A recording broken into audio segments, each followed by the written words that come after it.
Today we are going to take a look at another horrible case with you.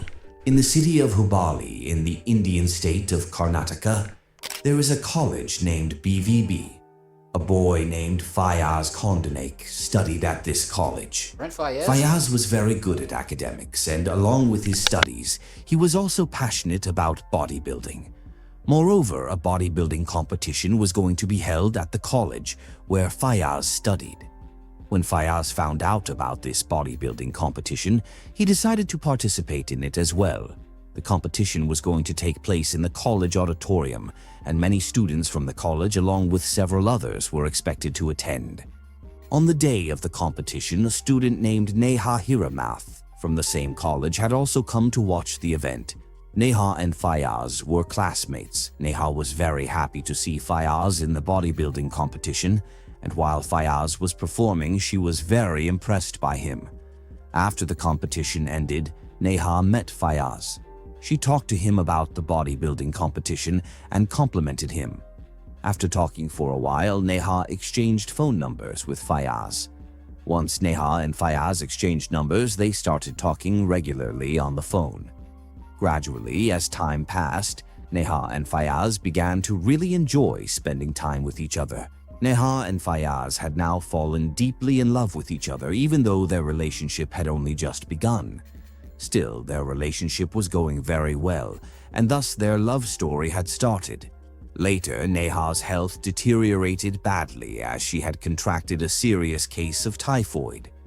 After getting typhoid, her physical health weakened significantly, and due to her illness, Neha was unable to attend college. Her absence from college started affecting her education. Hold on, I'm just trying to find out what typhoid is. There's a whole lot of noise going on around me right now. So I'm gonna do this muted, right?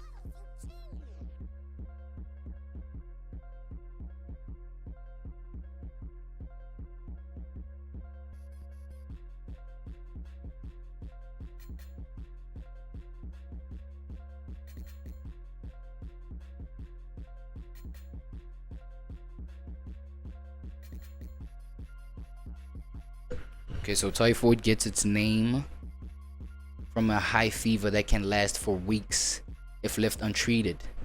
So it's a fever that was fucking her up. Typhi bacterium. It causes a high fever, flu-like symptoms, and diarrhea. You can be contagious. Okay, all that kind of shit. Damn.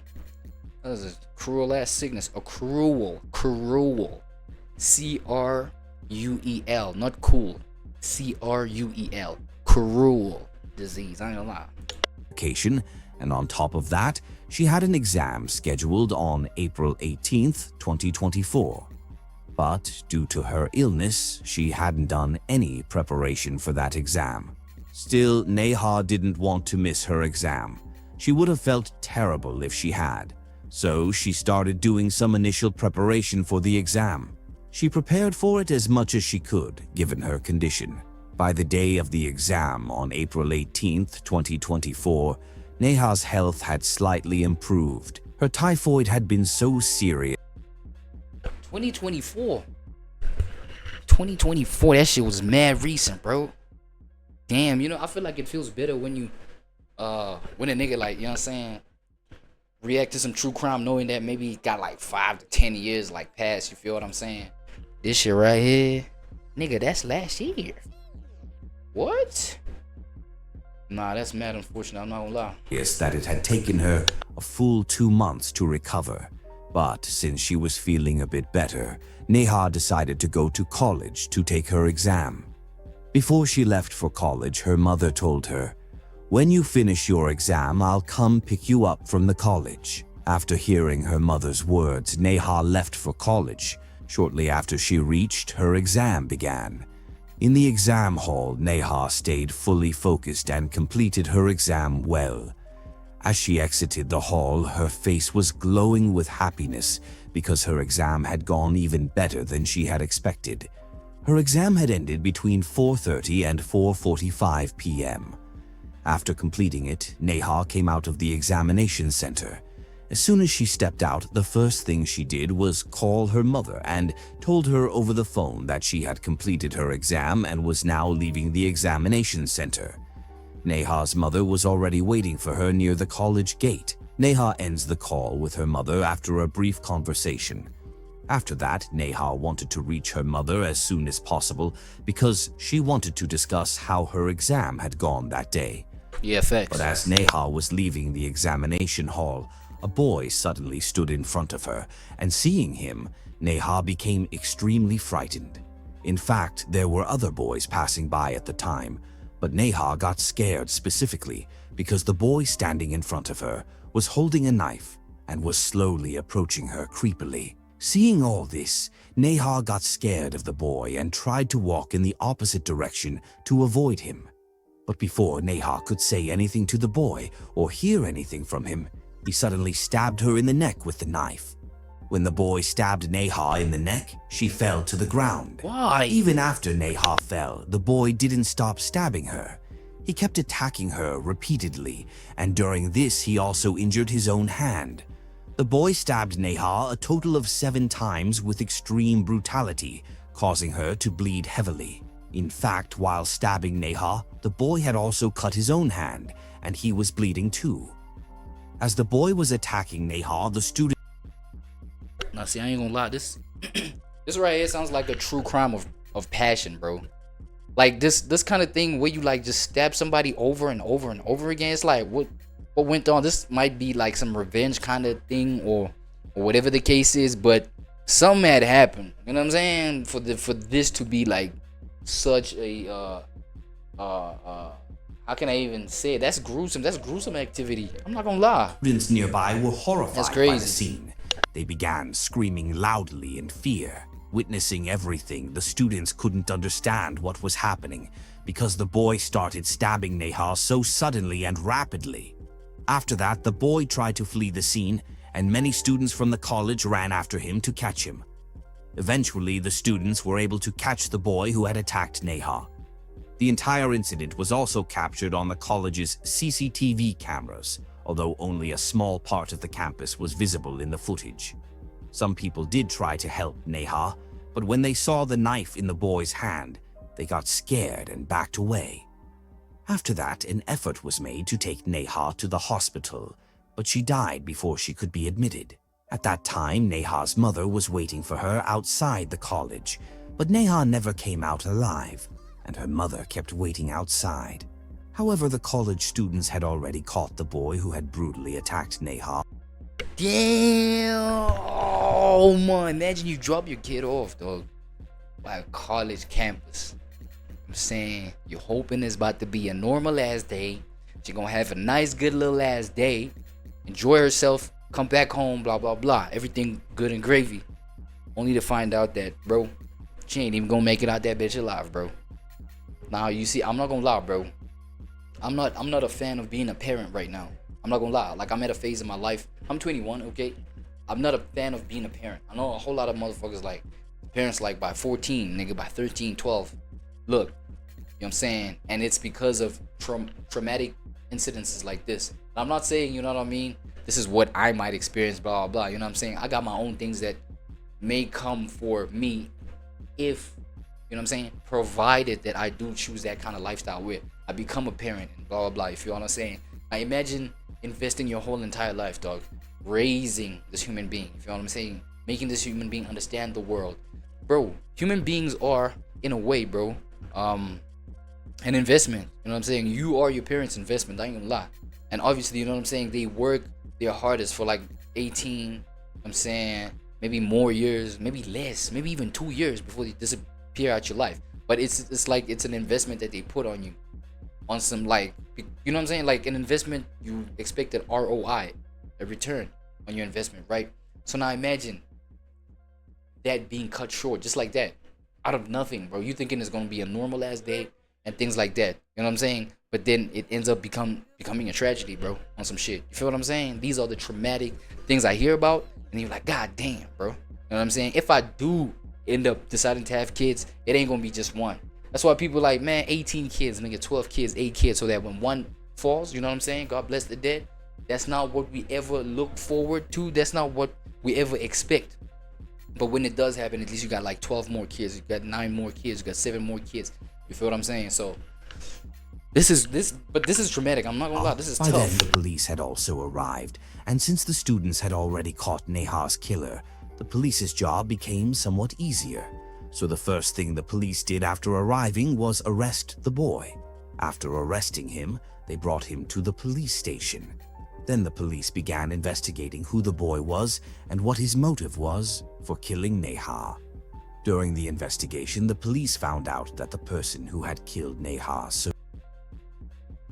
Yeah, see, I ain't gonna lie. I'm trying to hear that because there must be a reason, bro. There must be a reason. You heard how this nigga stabbed the girl over and over and over, and to even think about it, it's a woman. It's a girl, nigga. You're a whole ass man, digging balls, everything, whole 9, facial hair, more dense muscle, bone structure, blah blah blah. You know what I'm saying? It's so much more stronger than a hoe, nigga. You feel me? Number 1, you got a weapon on you. You feel what I'm saying? Number 2, when you went there, it wasn't just to kill. It was to make sure that you get that energy that's in you. It was vengeful kind of energy. You see, you've already hurt her. You've already stabbed her. She's probably dying at the moment. You still go on. That's crazy. So now, obviously, the reason is what we gotta see. Like, why, nigga? What happened? Like, Though brutally, was none other than Fayaz. After learning this, the police started gathering more information about Fayaz. They found out that his name was Fayaz Kondnik, and he was 23 years old. Fayaz lived with his mother, Mumtaz. His father's name was Baba Saheb Subani, but he lived separately from his wife, Mumtaz, and their son, Fayaz. Fayaz's parents were both teachers. Fayaz was a very good boy and also very good at studying. He always scored above 90%, and along with studying, he was also into bodybuilding. Fayaz felt very proud. me, I would actually go as far as to say red flag number 1. This motherfucker does bodybuilding. These niggas take all kind of fucking supplements, all kind of, you know what I'm saying, steroids and all kind of like just crazy shit that just stimulates the testosterone so heavily, bro, that obviously one irritating factor about anybody around you is gonna have you crashing out. It's gonna have you like fucking trying to burn the world on some shit. I'm saying red flag number 1, this motherfucker, you know what I mean, like all that bodybuilding supplements or whatever the case they was taking was getting to his head. Number 1, let's go. Proud of himself. Number 2, he probably was narcissistic as fuck because he was an A student, apparently, you know what I'm saying? Get like all these good ass marks. So, you know, somebody like that, somebody who sees themselves already as a genius, of course you can't tell them shit. You know what I'm saying? They already know too much. They already know a lot, bro. So this nigga probably one argument, you know what I'm saying, one aspect of just resistance towards what he got to express verbally or, you know, idea wise or whatever, man, he probably gonna crash out because to him, you know what I'm saying? Okay, this is the whole idea that I have in terms of the people that grow up, you know what I'm saying, from narcissistic parents. The parents make you the center of the world. You grow up believing that you are the center of the world. You feel what I'm saying? But then once one small little thing tries to resist you, no matter at what aspect of a point you're trying to make or whatever you're trying to do, but one little thing resists you, man, you go crazy. You trying to burn the world or some shit. You know what I'm saying? You're trying to end humanity on some shit at that point. I ain't gonna lie. So these His are mother Mumtaz was also. Alright, my bad for that little sound. That's my microwave. Yeah, but these are some of the things that like make a motherfucker, you know what I'm saying, just insane on some shit. Kill a motherfucker like I killed off the neighbor, like how he offed his girl. My bad, y'all. I'm getting carried away today. I just wanna, you know what I'm saying. Today I'm just moving. So I'm not careful, like in terms of the words that I use. So KILL is not a word that I want to use just as is. You know what I'm saying? I'll probably like spell it out or say off somebody type shit. You know what I'm saying? That's just a little quick disclaimer. Very My bad. proud of her son Fayaz. At the time of this incident, Neha Hiramath was 22 years old and she was very studious. Neha would go straight from home to college and return straight home afterward. Neha's father's name was Niranjan Hiramath, and he was a corporator in the Congress Party in Karnataka and also a member of the Hubballi-Dharwad Municipal Corporation. Neha's father, Niranjan, loved her deeply and always wanted his daughter to stay happy and progress in life. Neha's family was also very good and they all loved each other dearly. But after everything that happened, news of the incident was being broadcast on television on the evening of April 18, 2024, and Fayaz's photo was also being shown on the news channel. Some of Fayaz's relatives were also watching this news, and after seeing it, they called Fayaz's mother Mumtaz and informed her about it. When Fayaz's mother found out about the incident, it was like the ground slipped from beneath her feet. But Mumtaz was even more shocked when she heard the name of the victim whom Fayaz had killed. The reason Fayaz's mother Mumtaz was so stunned to hear Neha's name was because she already knew Neha. According to Mumtaz, Fayaz and Neha had been in a relationship for the past year. Fayaz had also told his mother that he wanted to marry Neha. But Mumtaz had told her son that he should focus on his career first. She said that only after becoming a properly settled man should he think about marrying this girl. During this one-year relationship. Why, bro? What's up with this woman? Why must so much precaution be taken before marrying her, bro? I don't get it. Is she like dangerous or some shit? This is not. It's starting to not sound good, y'all. Fayaz had even arranged a phone call between his girlfriend, Neha Hiramath, and his mother, Mumtaz. But when the police were interrogating Fayaz, he told them that he was in a relationship with Neha, but in recent months, Neha had started avoiding him a lot. Fayaz could not understand Neha's behavior, which made it very difficult for him to handle the situation. Fayaz's father, Baba Saheb, I ain't gonna lie, she started seeing other people on the side. Can't be. Because only a cheating situation, bro, can get you so mad. So, you know what I'm saying? To want to off your girlfriend like that, that's crazy.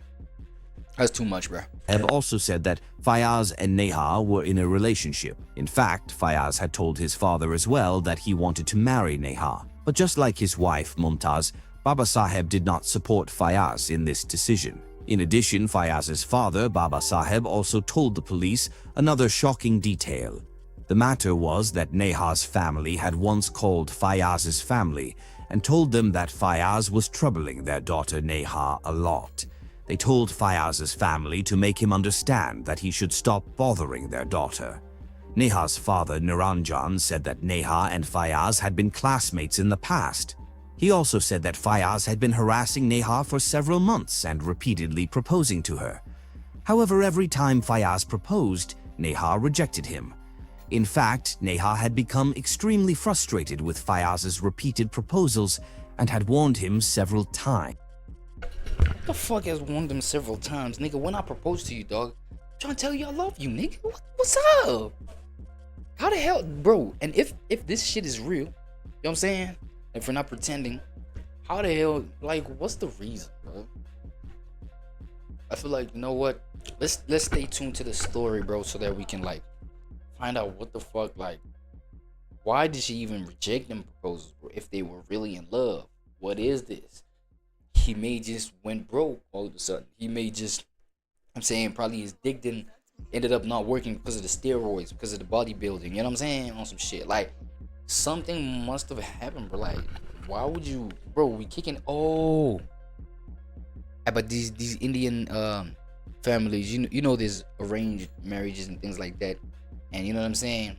From according to the story, they've only been together for a year. So you know what I'm saying? But arranged marriage type shits, they move really quick. So like hearing that it was only a year, it was only a year, and then they were expected to just like get married. You know what I'm saying? That's normal for arranged marriages type shits. But yo, to know somebody and truly understand somebody is really nothing. I ain't gonna lie. So I think on some shit, true colors started to show, And then obviously, like, yeah, it was too late to realize like the decisions that were already made on some shit. Neha told Fayaz that if he didn't stop harassing her, she would file a complaint against him at the police station. After being so troubled by Fayaz, Neha finally informed her family about his behavior. After that, Neha's family spoke with Fayaz's family. During this time, Neha's family also tried very hard to explain things to Fayaz. But even they never imagined that Fayaz could take such a step and kill Neha over rejection. Whether Fayaz and Neha were actually in a relationship or not. So it was just purely rejection, bro. But how do you go so crazy, bro? To take a life because you were rejected. Bro, life will reject you at every corner, bro. Not every corner, but like at a lot of corners, at a lot of turns, at a lot of like you setting intentions and shit like this, bro. Life will reject you, and that will come with disappointment and shit like that. You know what I'm saying? So as a man, bro, like knowing and learning how to live with your own chemistry and your own energy, no matter what happens to you, right? Whether rejection, whether acceptance, whether being celebrated, whether being canceled, you know what I'm saying? Like, you gotta be able to deal with your own chemistry, bro, because all that energy becomes overwhelming. You still don't even understand how to deal with your own self. When you get rejected, you might fuck around, go crazy, and kill you. Kill your own self. Oh my god, I don't even. I'm starting to doubt, bro. They might just strike my shit. I ain't gonna lie. But anyway, rejection, bro. You take a life, you got rejected. What? Or whether it was Neha who initially approached Fayaz. All of this will only become clear when solid evidence comes forward. But before attacking Neha, Fayaz's behavior had suddenly changed a lot. He was no longer able to focus on his studies the way he used to. Because of this, Fayaz failed his college exams. After failing these college exams, Fayaz was And I ain't gonna lie, I gotta admit, bro, a narcissist, a nigga who's considered a genius, and a nigga who like, you know what I'm saying, who like people have these high expectations from, shit like that, starts dropping in his grades, like, or her grades, it gets really tricky, bro. They you know what I'm saying? It's like these kind of people, they get into this like dark whirlwind of insanity, dog. You know what I'm saying? All because of grades. You know what I mean? And it really does get weird, bro. So shit, I feel like this just has to speak to the gravity of, you know what I'm saying, just when you raise your kids, bro, like help them have a healthy perception of, number one, what a human being is, dog. Number two, you know what I'm saying, their own limitations. Like, help them meet and accept their own limitations. Help them meet and accept their own like strengths and, you know what I'm saying, strong points and shit like that, and, you know, powers and talents and gifts. But then at the same time, it's equally as important to let you know what I'm saying, help them understand, bro, you are limited, blah blah blah blah, in these ways, and and that's okay too. And how you can supplement it is blah blah blah. You know what I'm saying? That's how you help them understand their own selves. But I guess you as a parent yourself, if you don't understand how to understand your own self, you cannot teach another human being how to understand their own selves as a human being. So obviously, you know what I'm saying, the momentum of the parents putting pressure on the young kid, aka like, yo, on grades, because what else are you gonna put your kid, what other pressure could you put on your kid besides shit like grades? So obviously already the kid, you know what I'm saying, their grades is everything. Now couple that with this kid starting to like drop off, you know what I'm saying, the kid already believes that, yo, their whole identity is dropping off, their whole identity is, you know what I'm saying, crashing away type shit.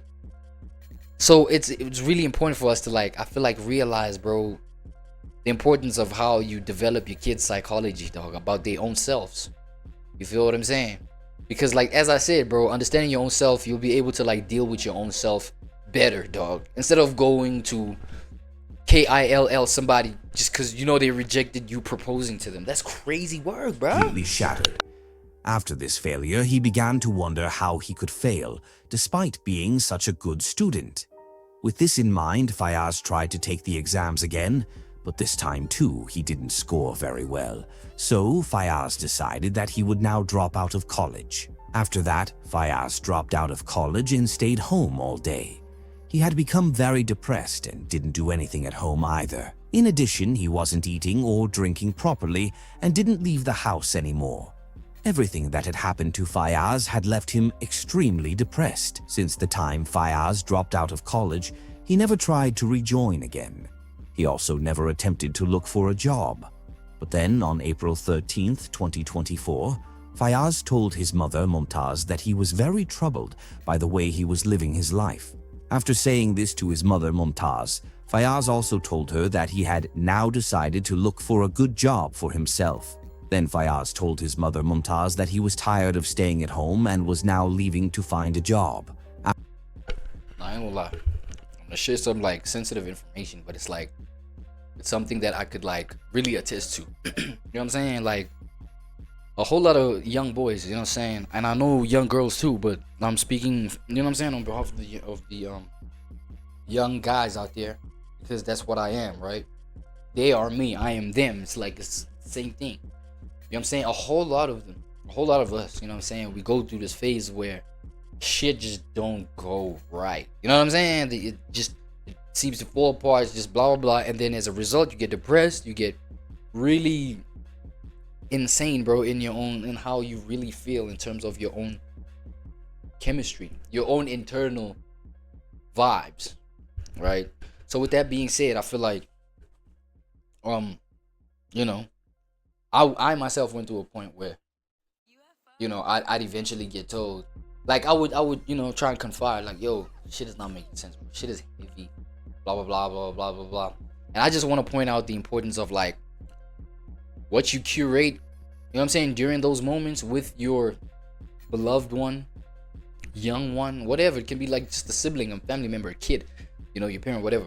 But like that moment when everything is crumbling and they really are confused, and really you can see that in their eyes, and they just all over the place, aka depressed, anxious, blah blah blah. And a whole lot of people, they do live with these symptoms, right? But like I'm talking about at a point where it's like it's really insane. Homie right here dropped out of school. Homie right here, you know what I'm saying, wanted to rewrite shit just so that he passed, so that he gets like good grades or on some shit. You know what I'm saying? Failed that twice. You know what I'm saying? So things really went out of control. That moment right there, when he starts confiding in people, number one, to confide in somebody, especially as a guy, a boy child, to confide in somebody about going through this kind of shit must be tough as fuck. You know what I'm saying? I don't know. I feel like niggas, you know what I'm saying, they eventually just gotta learn, you know what I'm saying, to deal with their own selves enough to even open up about that shit. Now that's step one. Step two, how you react to that, how you respond to that, actually, right, is gonna make or break this person, the person in question. You know what I'm saying? So how you respond to that, bro, that's gonna inform you how your kid is gonna turn out. You feel me? Like dealing with this heaviness and shit like that. So I myself, you know what I'm saying, I recognize, but like I'm grateful for the strong mind that I had in terms of eventually coming up with the vision to bring myself out of, like, you know what I'm saying, that whole darkness, bro, that whole deep depression of shit not going your way. I'm saying, but still having to put the work in so that shit eventually makes sense, so that shit can start going your way again. You know what I'm saying? And then it was like, yo, spiraling through that just to be told, nigga, get the fuck out of this crib. Go make your own plans. Blah, blah, blah. Nigga, I'm talking about crashing out about like self-offing ideations. Right? I'm talking about, nigga, offing the self. But the ideas of that, you know what I'm saying? Coming up, trying to conjure up somebody. Like, bro, come on, bro. You know what I'm saying? At this point, it's like, yo, we realize and we know how crazy it can get and shit like that. And therefore, as a result, bro, fuck. I just got the whole mind of, I got the get back mind. You know, I got the revenge mind, but in the sense of, oh, I'm gonna show you that me confiding, you know what I'm saying, in you about my vulnerability doesn't mean I'm weak, and doesn't mean that without you understanding my situation, I'll probably, like, you know, DIE away or some shit. You know what I'm saying? Like, nah, I'm still gonna come out of it. I'm just giving you the opportunity to empathize with me so that when the time for me to empathize with you comes, I could reciprocate. You know what I'm saying? So for me, it was like a test, bro. My old folk, like, I'm not even gonna, you know what I'm saying, but like a caregiver, dog. They were like, yeah, dog, you got to dip, nigga. I don't know what the fuck going on with your life, nigga. Go make your own plans. I did that. You know what I'm saying? I mean, it gets rough, bro. It is rough at the beginning, but to this day, bro, I ain't went back to that kind of situation. You feel what I'm saying? I stayed afloat. I kept, you know what I'm saying? I kept at it. You know what I'm saying? Certain doors kept opening up. And then I just like started seeing clearly now the rain has gone. Type shit, you know what I'm saying? So you just like, fuck, bro. Now I'm thinking about the people that don't have the kind of mind that eventually sees clearly now since the rain is gone. You know what I'm saying? So they never get to that point. So what's the solution? They either do something like just tragic as what this guy just did, or they off their own self. I literally just wanted to point that out. Like that shit mad deep, bro. That shit like super deep. That I feel like if more people are cognizant of that vulnerable moment, dog, and how you treat somebody, it like during that vulnerable moment, you know what I'm saying? That's literally what can break or make that person. You feel me? I mean, according to my judgment, this guy was a weak individual. Like, to be fair, he was weak. Like, he was a weak individual to begin with. You feel what I'm saying? So at that point, it's like whether he just needed. Fuck, I don't even know what he needed, because a whole lot of people, they go through the situation that he went through, but they don't do this, bruh. Like, that's my whole thing. Like, I'm trying to, like, you know what I'm saying? Like, me, like, even, like, in my personal experience, bro, being kicked out the crib just because, nigga, you're old enough now, nigga. Come on, bro. Go make yourself a plan, bro. That time you're going through the most. You're heavy. You're depressed. You're hearing these things. You know what I'm saying? It's crazy, dog. It gets crazy, bro. You know what I'm saying? So, I even forgot the point that I was trying to make, but I feel like, yeah. On one cold and rainy night. Damn, that's how we coming. That's how we starting it off. AWAD shit, nigga. Not playing. Not playing. Not, you know what I'm saying? The most, hold on. I know I gotta do the whole little thing, right? Okay, it's the most twisted case you've ever heard. A documentary. For me, EWU story time. Now let's see what's about to do. That's how we coming, man. First video out the gate, nigga. We going true crime with it. 19-year-old Renisha. On one cold and rainy night, 19-year-old Renisha McBride crashed her car on a Michigan street before hazily pulling herself from the wreck to look for help. Renisha was dealing with a concussion and a severe injury to her hand, but that wasn't all, and more would be uncovered about her mental state later.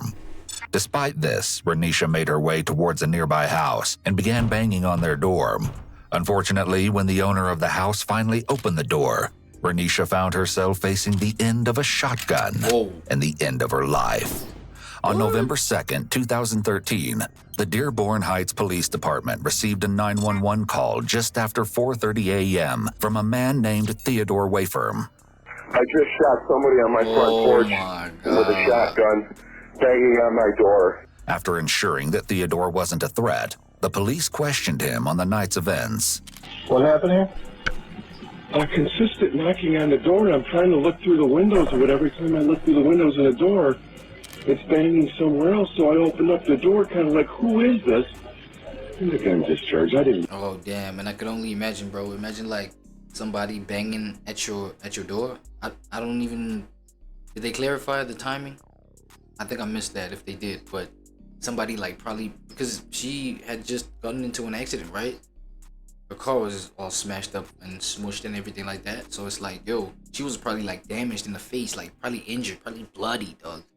So you probably thinking somebody, you know what I'm saying? You probably thinking that something crazy just went down. Yo, but this guy, bro, just to open the door and just blast is crazy. You know, there was a round in there. I don't get it. just Who's blasted. knocking on your door at 4:30 in the morning? Bang, bang, 4:30. bang. Somebody wanting in. While Theodore may have claimed the whole incident was just a terrible accident, certain aspects of his story just weren't adding up, and detectives were determined to discover if they may actually be dealing with a cold-blooded killer. What? Homeowner says there was somebody pounding on the door. He opened the door and like to say who the heck's out here, and his gun discharged and shot this black female in the head. Yo, She's, the headshot. Rescue isn't here yet, but I'm pretty sure she's DOA.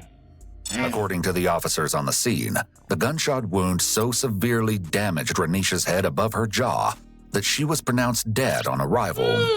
Theodore, still in a state of shock, was placed into a police cruiser while the scene was secured and documented. Not really. I mean, What's that, sir? I said that, I don't know. Sit tight, man. See what we can figure out here. Oh my God. Oh my God.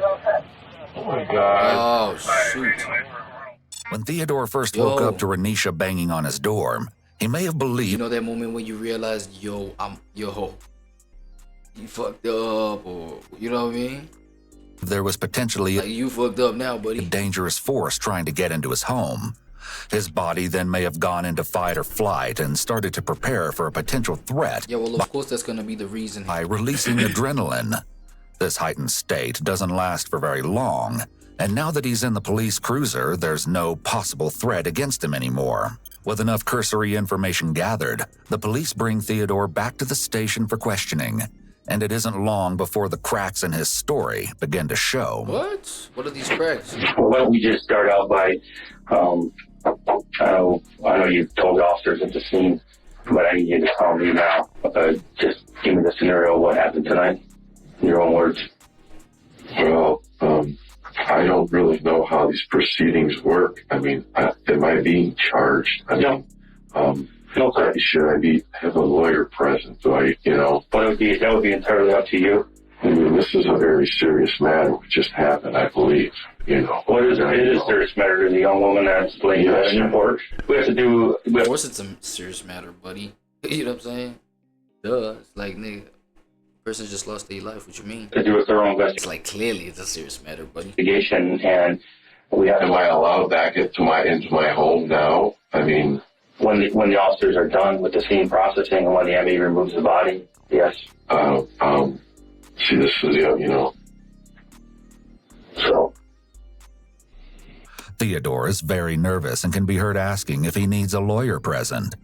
If he did want a lawyer, this is an ineffective attempt at invoking his Miranda rights, as a request for an attorney Ineffective? must be clear and unequivocal. The officer is also being somewhat manipulative here, as he suggests that talking to him is no different than talking to the officers on the scene. While that might make sense at first, this is not the case. The primary job of the first responders is to secure the scene and gather basic information. During the interrogation, however, the detective will be probing much deeper and gathering information about Theodore's possible guilt. Currently, Theodore appears to be looking at the officer as a neutral party who can offer him support. Okay, look, I may be wrong with the statement I'm about to make, but I feel like, these interrogative, officers, I feel like they kind of have to tap into, devil's advocate sometimes, you know what I'm saying? Just to,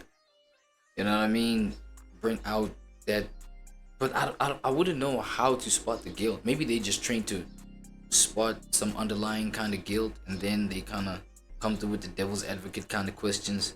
You know what I'm saying? Hey, because you know what I mean, they could just because looking at that, judging just from what I'm seeing here, I'm saying this guy's calm demeanor and shit like that, talking about he's trying to get while asking if him getting a lawyer present would be something to do right here. But you know what I'm saying, things like that, bro. This nigga calm and shit, he don't look you know what I'm saying, insane, right here. Support and guidance. So I wouldn't spot any kind of you know what I'm saying, body language type of admission of guilt somehow. You feel me? However, it's important to remember the detective's ultimate goal in an interrogation is to secure a confession. That's what I'm saying. So, you see what I'm saying? So I'm like, yo, this devil's advocate thing, bro, it's So it's your intention to, you know what I'm saying, kind of get the person to confess. You made a statement to the guys at the scene. Yeah, I heard noises, and it startled me, you know, what these noises were. These banging, prying noises. Banging, prying noises. First on the side of the house, and then front of the house, back to the side of the house, and front. Aren't there any voices to those bangs and those, you know what I'm saying? Aren't there any like helps? Help me, I need help type thing, like what? Given the time of day, he may have assumed the person had bad intentions, especially since Dearborn Heights is known for its high crime rate, with the average resident having a 1 in 55 chance of being a victim of a violent or property crime. To compare, the national average violent crime rate in 2021 in the United States hovered around 400 cases per 100,000 of the population. I'm looking out the peephole, I can't see this person, I can't see that, you know, what's going on inside. Every time I look out one door, the noise is going to another one, or the other side of the house.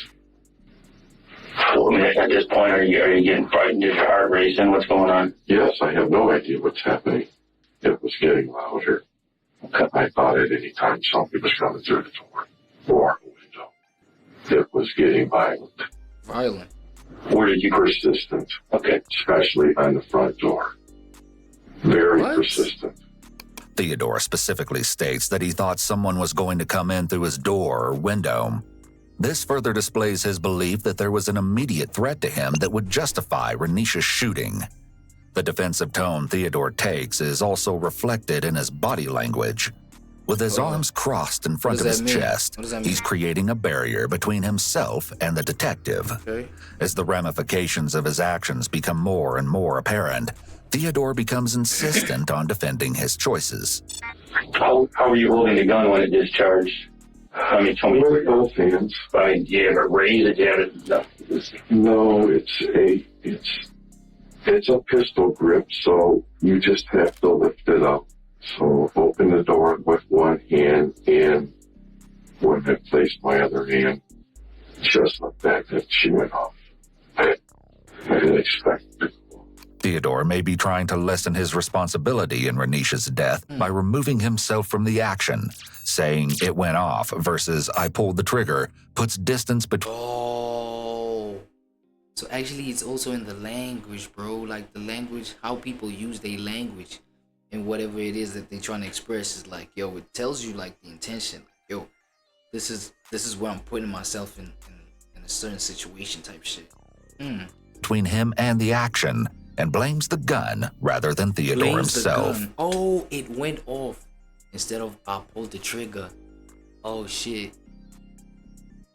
Yeah, he the type guy he'd be like, yo, shit, I don't. Yeah, okay, she's the type she'd be like, oh damn, I pulled, you know, it went off, and she DIED'd, right? She DIED. I pulled the trigger and she DIED. Instead of, no, yeah, he would be like, it went off, and then she DIED, instead of I pulled the trigger and I KILLED'd her. Okay, how hard were you holding the gun when it went off? Waist, and it was on an angle. I was, as far as I can remember. So do you think that when you were holding the gun that it was on an angle like this? Could it have been like this? If I'm opening the door, I have it. If I open the door, okay, that quick. It's a pistol grip. Here, the first cracks in Theodore's story start to show. He claims to have been holding the gun at waist height. However, when taking both Theodore's height and Renisha's height into consideration... Oh my god, these guys, y'all go deep. So y'all, damn, so the height versus her height at the waist, what?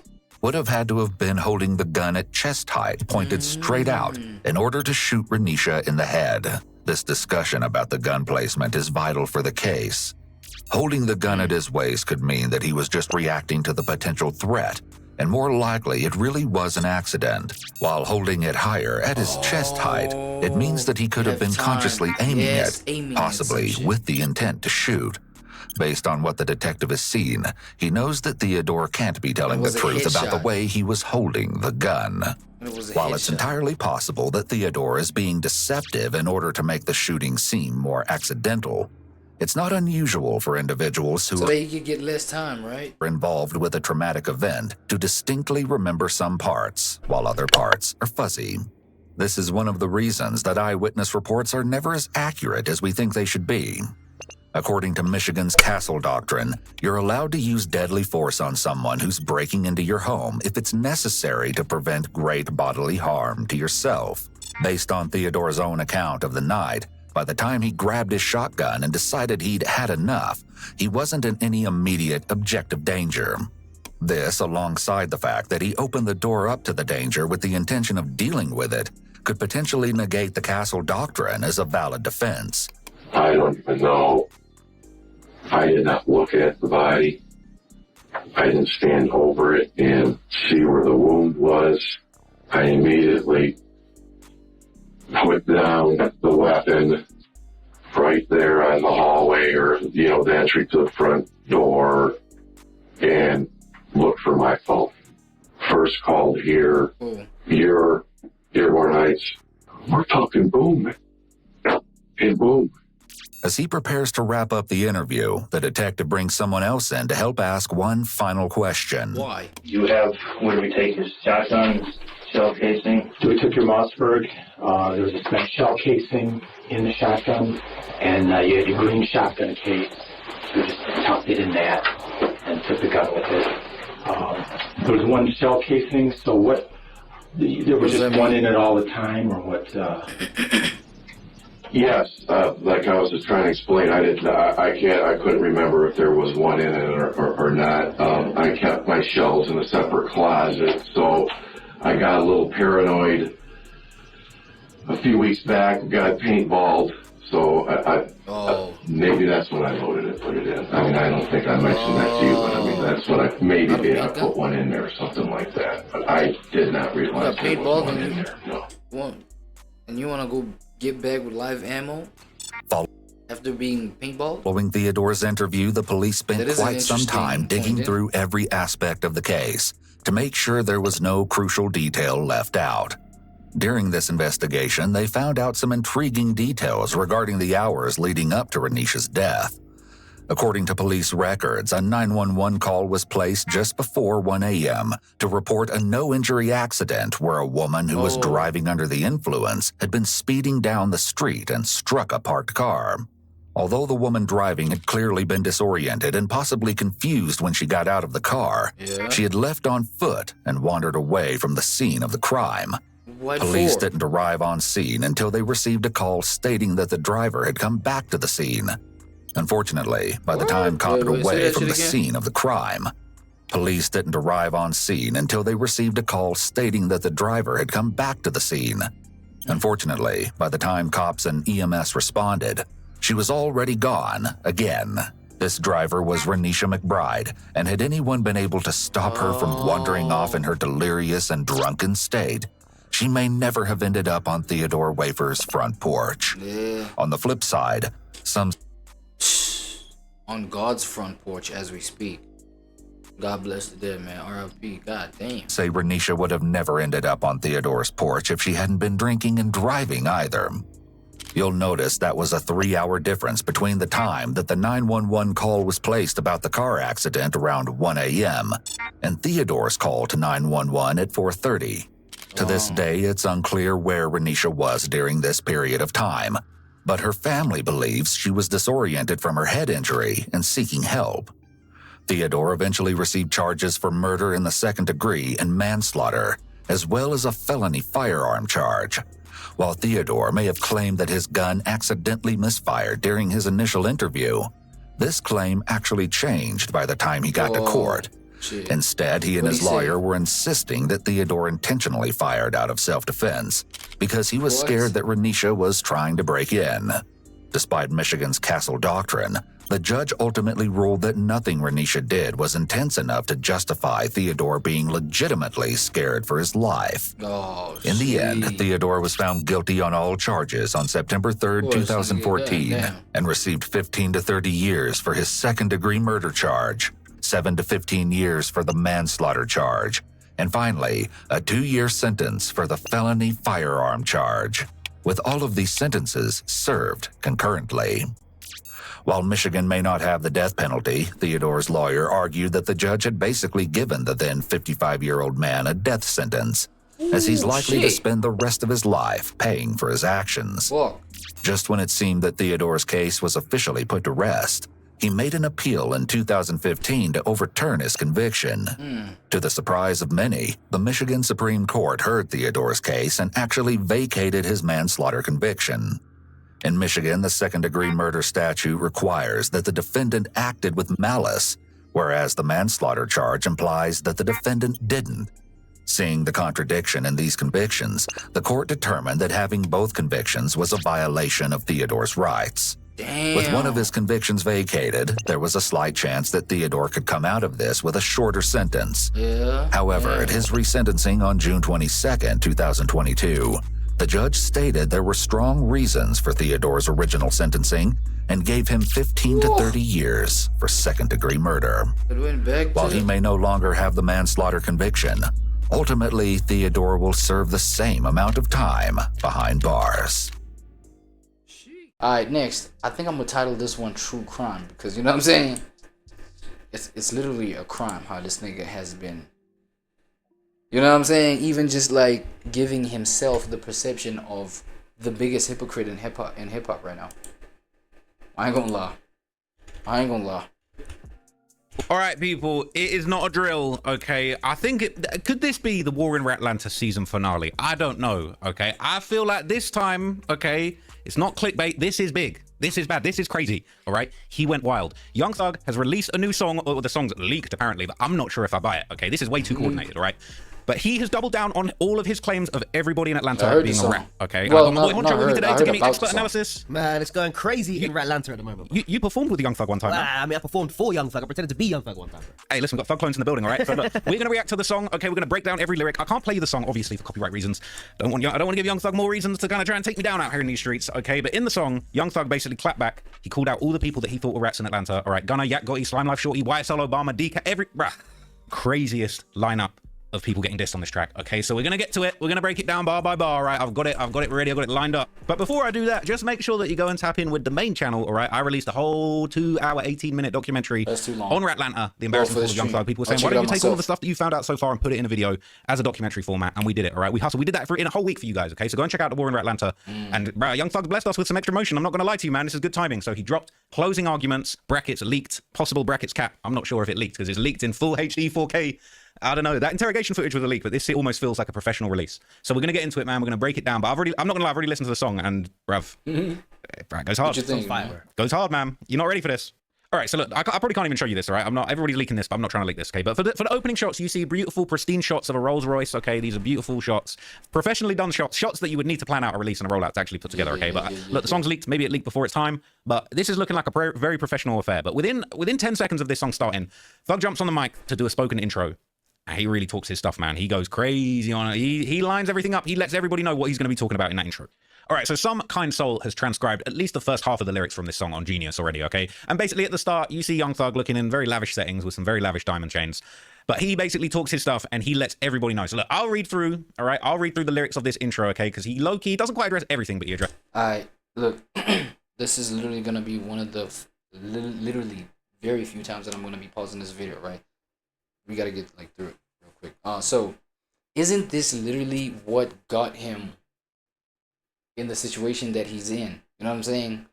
Literally taking his shit and putting it on wax in the way that he's putting it on wax. I feel like with Thug right now, going direct and naming niggas out like that. You know what I'm saying? It's gonna give him the comfortability to go back and be as transparent with like things that he's not supposed to be transparent about. You feel what I'm saying? Shit that's supposed to be kept in the tuck. The same way the gang activities and all the kind of You know, MURDEROUS activities. Insane. Hold on. Do your homework. You know what I'm saying? Those kind of activities. All of those, he was very it's because they were very transparent about those on songs. That's why, you know what I'm saying? That ended up becoming the evidence and getting, you know, all that heat around him and all that, making it easier for authorities to just like point shit out, right? And he's on some. I'm not saying he's doing that here, right? I'm just saying in the way that he just addresses things on wax. I feel like with him, it's an exception with him. Obviously, we need that in hip hop. That's what we fuck with hip hop for. You feel what I'm saying? Being direct, but yo, there's a tasteful way and there's a distasteful way of doing things. And I feel like with the whole drill culture, bro, the whole drill scene, dog, in terms of like what they be on, dog, in their lyrics, you know what I'm saying, testifying to the fact that I killed your mans, I killed that, you know what I'm saying? Unalived. Let me use that word, my bad. I unalived, oh shit, on GTA. Let me just leave that GTA reference there first before, you know what I'm saying? I unalived him, I unalived your mans over there. That's the reason he dead. Oh my god. That's the reason he's deleted. That DEAD word on GTA, that's for GTA. I'm talking about GTA, bro. You know what I'm saying? So, that's, you know what I'm saying? That's why we unalived your mans and this, that, and the third. Like, that whole scene, distasteful way of addressing things direct on wax, on some hip-hop tip. You feel what I'm saying? So, with Thugger, please stay away from that. Only with him, though. Because how this nigga be doing, I don't know if it's the, you know what I'm saying? It's the kind of energy, the spiritual energy that be following him, his karma, his what. It just turns out bad when he does it. I don't know. Dresses a lot. Okay. He says, yeah, see, can't compare nobody to me. Can't compare nobody to me, bro. You know, dudes are real rats around this MF. You dig what I'm saying? Yeah, I did what I did. Try my best to help my mother effing brother. Got a situation he was in. I got no regrets, for a fact. Spider. All right? But don't get it confused. Don't get it messed up. Spider. Ain't no one rat to me at all, kid. I'd really die before I tell on my dudes. For real, for real. Only thing I regret in my life is rocking with them fraudulent dudes at all, bruh. F you suckers. And it's a big difference between me and y'all. Y'all point at a dude, you point him out, and say they did the crime. I say he didn't. You dig? Now, I can't lie. I remember him saying Pee Wee Roscoe brought Lil Wayne drugs and breaks the law every day. Mm-hmm. Bro, that's talking to the police, bro. Why are we moving the goalposts all the time? I don't understand it, bro. This is the main person talking about you can't talk to the police. And we heard you talk to the police, bro. What are we talking about? No, but he said, look, he said you can't compare nobody to him, all right? Because I can't lie, I was comparing him to everybody and he was coming out worse than everyone else. Bruh. He was coming out worse than everyone else. He was coming out worse than Gunner. But apparently, we can't compare him to anyone. Oh so, my damn, God. that's gone out the window, all right? He said, yeah, I did what I did. He's standing on it. I don't know, but we still can't compare him to anybody because literally, what other people did is, you know what I'm saying? Like that, because, okay, now we are comparing the degrees of this snitching, right? Gunna only said, yes, ma'am. You were like, yo, bring out the tea and cookies. Let me kick out my feet. What y'all want to know? Take out the notepads and pens. Take notes, nigga. I'm about to be here, nigga, at least 5 hours. Chopping this shit down for y'all. Then he just started singing like a Tweety Bird. Right? About every little... Bro, come on, bro. You know what I'm saying? So, these other niggas never even brought no snitching thing up, bro. He was always the advocate for, like, non-snitch energy and shit like that. You feel what I'm saying? Keeping it street, keeping it gangster and shit. You feel what I'm saying? So, no, he's not like the others in the sense that nobody ever, like, was the leader or the poster boy for, yo, no snitches, yo, we keep it real. You know what I'm saying? Blah, blah, blah. Yo, man, watch out. Watch out. He likes that word. Watch out. They be giggling there. I ain't heard no... Matter of fact, I ain't heard nobody drop you know what I'm saying, a confessions interrogation tape in mixtape form. Shit, that shit was so long, it's a fucking project. It's a whole project. No other rapper who has been alleged to snitch, like how you had you know what I'm saying, how you were pushing the narrative that yo Gunna really a motherfucking rat, you know what I'm saying, but nobody ratted to the degree that you did, bro. You know what I'm saying? A yes ma'am compared to your whole interrogation tape.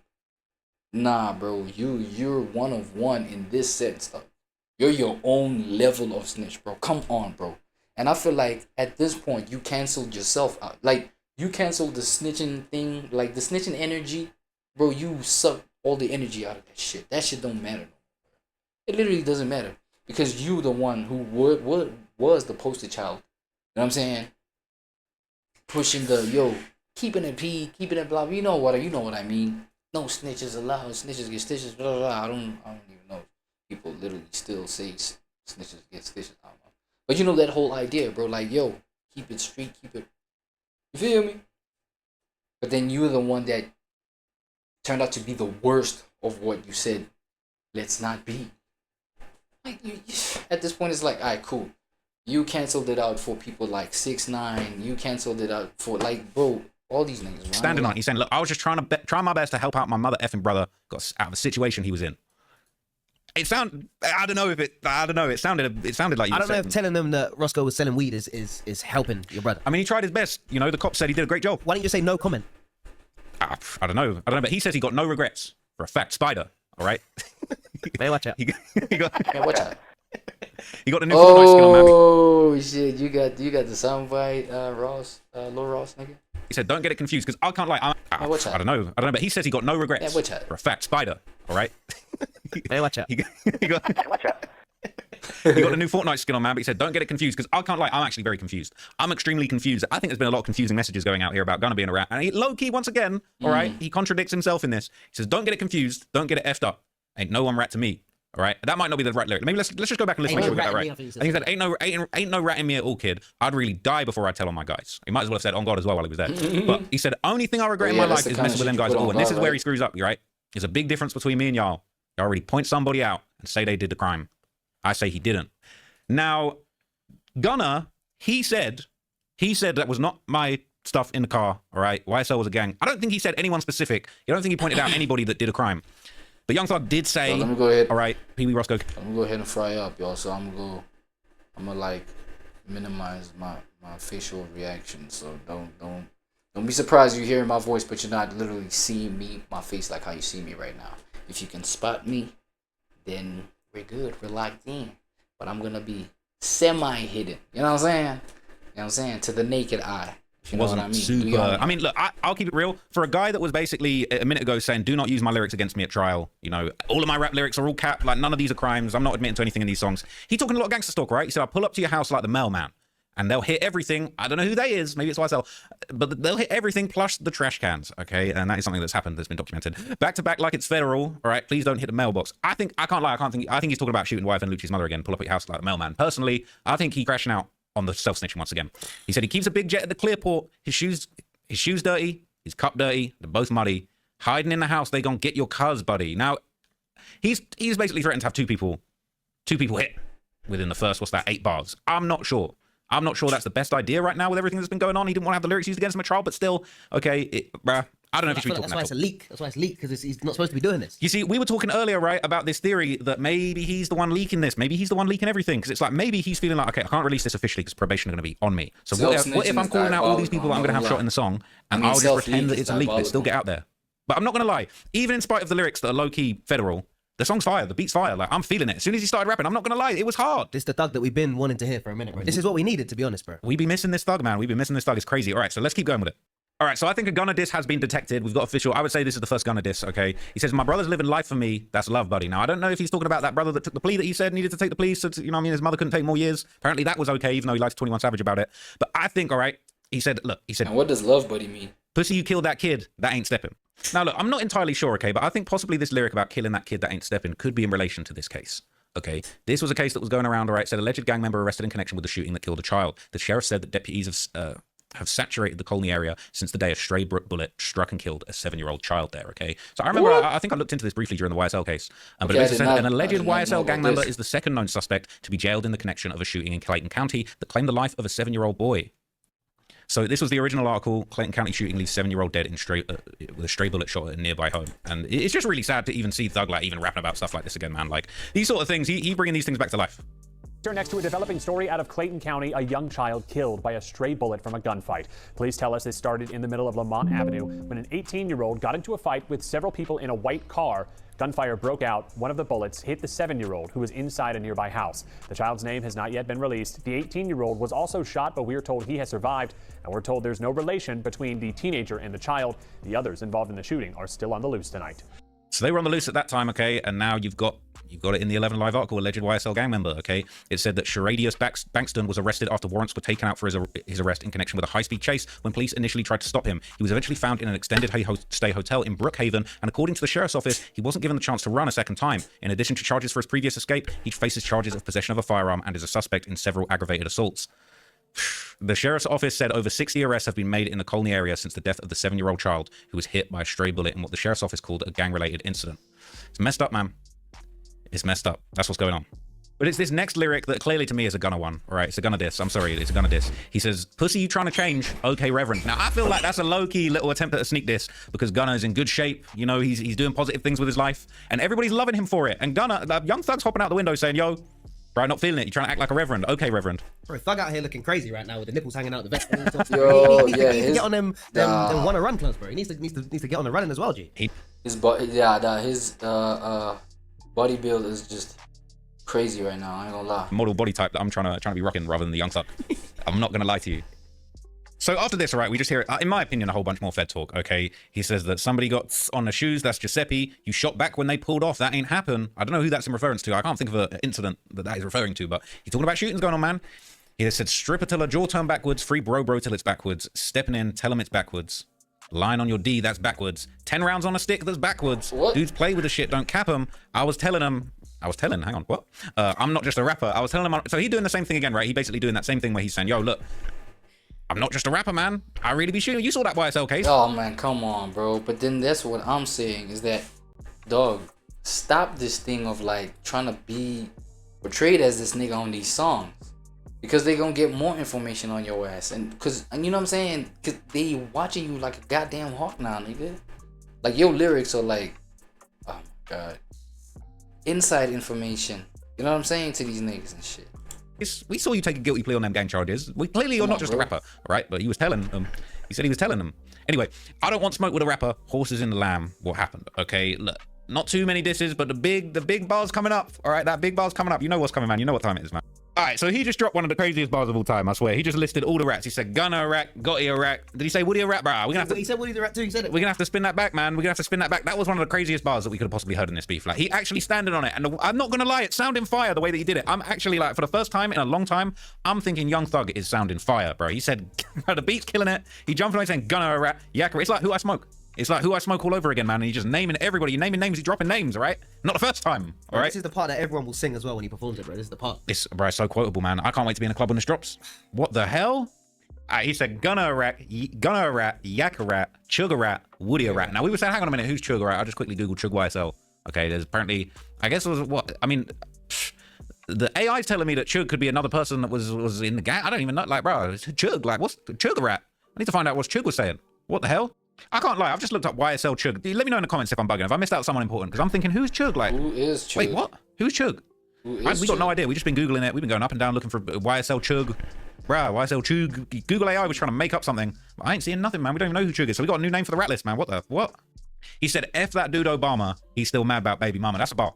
That's a bar. I was feeling that one, man. Look, bruv. I don't know what happened with the baby mama off the internet, but that's crazy, man. We're gonna have to find that one out. So this is YSL Obama, okay? Star witness Antonio Sumlin, okay? He said, I never saw YSL as a gang. He apparently got on a stand and he said it all, man. So he getting the smoke in the song and even the baby mama catching a stray, right? Even though its central figure was no longer involved, the YSL trial was continuing to have drama when a long-awaited key witness took the stand. Antonio Sumlin, aka Obama, who 2 years ago took a plea deal in exchange for his testimony, said he never looked at YSL as a gang. Damn. He said, I had a friend who, when I came home from prison, he was successful and I thought he was part of something successful. Adding, YSL has also been known as Young Successful Life and Young Stoner Life. Prosecutors have been seeking to revoke his probation on allegations he was shoplifting. What? Sumlin had already pleaded guilty to 1 count of conspiracy to violate the RICO Act and 2 counts of conspiracy to commit a crime and participation in criminal street gang activity. He got on a stand. Look, we've got to admit this guy. This guy told you they ain't no going around this one. Ain't got no excuse for this one. Tonight, jurors in the YSL trial heard from a key state witness, one of the co-defendants who recently took a plea deal. London News First, Yasmina Alston is at the Fulton County Courthouse. And Antonio Sumlin, aka Obama, seemed incredibly nervous Obama. while he was on the YSL stand, saying Obama. he never saw YSL as a gang, all while his probation is on the line. Damage control. Are you a little nervous? A little. With a shaky voice and visibly nervous, Antonio Sumlin, also known as Obama, took the stand Wednesday in the YSL trial. Sumlin is one of the co-defendants who took a plea deal, serving 15 years of probation. The state's questions surrounded the founding of YSL, questions about whether members of YSL sold drugs, and references to a home where that alleged... Wait, if part of his telling was saying certain people of YSL told drugs and we're stamping him as a rat, I'm sorry, man. Pee Wee Roscoe carries Wayne's drugs. Hey, how? It's not that different. It's not that different. Surrounded the founding of YSL, questions about whether members of YSL sold drugs, and references to a home where that allegedly happened. Sumlin at times was hesitant to answer questions until prosecutors reminded him of the deal he signed and the statements he made as part of that. The house on Browns Mill Road, is that referred to as the what? I see it. All right. Looking at number 13, does that say YSL members sold drugs from their home at 2539 Browns Mill Road, Atlanta, Georgia? Yes, ma'am. And did you initial that right there? Yes, ma'am. Yes, ma'am. And did you initial that as a factual Yes, acknowledgement? ma'am. Yes, ma'am. And it's Man, watch out. God Yeah, damn, watch man, out. watch out. Watch out, man, watch out. That one's crazy, bro. Yeah, watch That one's out. crazy. So another name added to the Watch list, out. man. YSL Obama. He said, Slime Life Shorty, make sure you put down your 40. So I guess what is that his way of saying he's de-recruited? He didn't say he a rat. He didn't straight up say he a rat, but he said put down your 40. So I feel like that definitely, you know, represents some kind of downgrading of his rank in the streets, at least, which, as we're going to get to at the end of this breakdown, okay, Young Thug said a couple things in this that his probation might not like. That's all I'm going to say, okay? I don't know. He said, DK, okay, he gay. Hey, bruv, how you call it? I don't know. I feel like this is the part where he might lose some people. The LGBT community that he had worked so hard to favor Curry with for so many years, they might not be feeling that one, man. Watch out. He might have to throw the dress back on after that one and make some apologies. So Throw this is the from dress Atlantology. It back says on, Walter man. Murphy, aka DK, aka one of the founders Throw of that shit YSL, back has on, reached a plea bitch. agreement for time served plus 9 years probation. He's coming out. And people saying it's good to see one of the founders free again. He'll start making music, maybe. He got old, underrated songs with Thug from back in the day. But look at this comment, okay? Also, let's dead the snitching rumors right away. His lawyer from day one said he had no interest in ever talking about anyone else in this case, and he's had no contact with YSL people since getting out of prison. Look at this comment. What? So DK came out the womb snitching, and listening to his phone calls, he's saying, see if Thug will do a fundraiser to get me some money to get out, right after he just snitched on the whole crew. DK is the poster child of loose lick simp shit. I didn't know that, bro. I didn't know that, man. What? So I disagree. I hope YSL start going to trial so we can really see who's telling. Look, he said this didn't age well 30 minutes ago, your boy on the stand. He didn't snitch one. Bruh. He said he got a fat mama, man. She looking all right. She ain't too bad. I mean, she ain't in shape like Gunna. She ain't in shape like Gunna wanna. Might need to send her on a 5K with my man. Oh, man. Ah. He said, my homie traded for a freak and gave him everything they need. I again think he's talking about Gunna. We done heard these little conversations where he's basically saying, yeah, Gunna took his plea to get out for a girl. Apparently there's a leaked phone call that's coming where Gunna's basically going to be begging a girl not to leave him. And he's saying he gave them everything they need. I feel like they had everything they need from Woody. I don't think Gunna was even intended to hit the stand, but that's how he sees it, man. And, you know, he's going to twist the narrative to suit him and, you know, spin it the way that he wants to spin it. He called him out for being a rat. That's his truth. All right, so the rest of that second verse, it was cold, but it wasn't as venomous. It wasn't as disrespectful, but...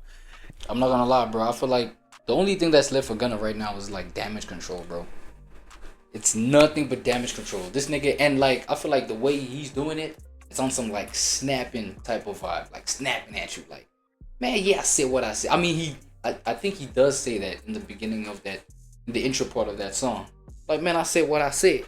Man, what? So now what? You feel what I'm saying? So, man, I don't know, man. This nigga, there's no remorse. I'm not sensing no remorse. You feel what I'm saying? Homie, you know what I'm saying? He don't feel guilty. You feel me? Yo, Thug funny. That is funny. That is hilarious. Yeah, right? that's it. He's That talking about is, Woody man. when he said, okay, Reverend. Oh, is that who he's talking about? I thought he was talking about Gunna with the fitness and all of that stuff. Patrick CC in the car. Everyone, I need to leave a comment, man. What should I say? Everyone talking about the beef, but I want to talk about those diamond forehead sunglasses. Patrick notes in the interesting stuff, man. Thug told the engineer. Watch out. And watch out. This far from a leak, this a spill. Now, that's true. That's true. People saying this ain't no AI. When I first heard this little snippet of Gunna rap, bruh, I thought it was AI too. I thought it could have been AI. They're saying Thug brought out the old flow. So look, let's just take a quick... See, now there's questions like, yo, is this AI? Is this real? What? All right. Nah, Off this the is bat, real, buddy. People are saying, correct me if I'm wrong, but can't he go No back lie. to jail because of this release? All right, Thug named all the rats. The song catchy as hell. All the rat stuff, they're going to try and catch him on this somehow. All right, calling people rats on songs and whatnot. I don't know. I hope Thug is proceeding with caution. I kind of agree. I feel like he talked a little bit too hot on this song, if I'm completely honest with you. He's prohibited from rapping about gang violence, not calling people rats. He's been calling out rats and talking about them for months. I think this is a little deeper than calling out rats. Pull up to your house like the mailman, hit everything plus the trash can. Please don't hit the mailbox. Now, if I remember correctly, I see a vlog where YFN Lucci was pointing out bullet holes in his house, and his child was in the house when it happened. Thug rapping about we get mother shot. But I'm sure this is all fine, man. People saying it's a leak and not his fault. It was just a home project he was working on that only he was going to watch. Interesting theory, all right? He's not prohibited from calling people snitches. Plus, if they tried to press the issue, he could just state they leaked it. It's smart. Maybe this is the way he's got to do it. Can't say anything about promoting gang/violence. /violence. I see a lot of /violence. I'm not going to lie. I'm seeing a lot of /violence in there, personally, all right? He's saying what? He said he got bullets in the stick until it's back with 10 rounds on a stick. Play with that stuff, don't cap him. I was telling him I'm not just a rapper. I don't want smoke with a rapper. I don't know. I feel like you're being kind of federal. So look, let's have a quick whistle-stop tour of some of our favorite subreddits to find out what everybody's saying. So first off, let's hear what the streets are saying. This Atlantology, okay, and they pointed it out. Thug, this is Gunna, Yak Gotti, Slug, Woody Slug. That's who he was talking about. Slime Life Shorty, YSL Obama, and DK. People are saying the DA about to have a field day with this one. This dude dead ass didn't work out one time in that bitch. He ain't do no burpees. He ain't do no sit, bruh. Yo. Oh man. This nigga would just eat, not burp, not shit, not do nothing. Yo, I want to try something real quick. I want to see something. I want to see what this looks like. What the hell, man? His tailor needs to watch out for sure. This dude gonna go back to jail talking like this. Maybe that's why it's a leak. Wait, what were they saying? He hasn't dropped anything. It leaked. I think they're saying he got a whole music video shot to that's it. hard. But it's not from YSL. All right. Man, Rat Life Shorty, make sure you put down your 40. People I'm saying that was funny as like hell. it. They're rocking with it. They're rocking with it. He said everybody but Unfunk. And he forgot SB and Lil D apparently. That's crazy. You got that mixtape Pluto energy kicking shit. Thanks. Man. Hey, but this is a very good point. You should have just did this when you first got out instead of all of that tweeting. Man, watch out. Man, watch out. All right. So look, let's see what the Glazers have to say. Let's go to the Young Thug subreddit and see how they're receiving this tune. All right. Closing arguments. Here it is. First new Thug song I genuinely like. I'm worried he's coming close to promoting gang activity and violating his probation, for sure. I was wondering if that was why it was leaked by a podcast. Yes, indeed. I think it's a fake leak. People say, more, this is so refreshing. This is so... Bro, another thing that we can actually face, bro, is the fact that, you know what I'm saying, Young Thug got a whole lot of meat riders. I mean, Young Thug has been... He's reached levels where he's become so big that he'll forever have meat riders. It's like Drake, bro. Drake, there's people that will forever think that Drake will do no wrong. No matter what happens to the boy, no matter what battles he loses, no matter like what kind of like moves he makes, stupid, smart, hard, weak, nigga, you name it. Like, there's always gonna be that pocket of people that's gonna meat ride that thing till it like hurts and they on some shit. You feel me? Till the tip kind of like falls all the way off, nigga. I bet. So yeah, man. Nah, this is you know what I'm saying? I don't know if y'all interested in the rest of this. Trap more Ross. You feel me? Trap more Ross.